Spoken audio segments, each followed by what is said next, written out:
Welcome back to Slamming Gears with David. Hope everyone's having a great week, so sit back, pop open a cold one, and relax while you watch my latest video. Today we're unboxing and installing the Bilstein B6 rear shocks for a 2020 Ford Transit.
Reasons for changing the factory shocks: they ride rough and bounce you around like a rag doll due to their short or limited travel, causing the shocks to top out at the height of rebound.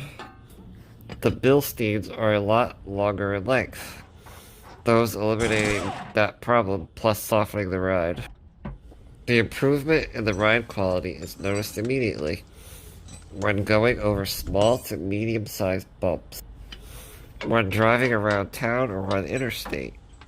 Since changing to the Bilstein B6 shock, my head is not being bounced up and down and side to side on my headrest. We had to stop filming the installation due to the new shocks being a lot longer than the old ones. The van was initially jacked up just high enough to slide under it to replace the shock. We had to jack the van high enough to get the wheels off the ground, and then use the floor jack to compress the shocks in order to finish the installation.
Thanks for watching. hope you all enjoyed today's video. So hit that like and subscribe button. Have a great rest of the week.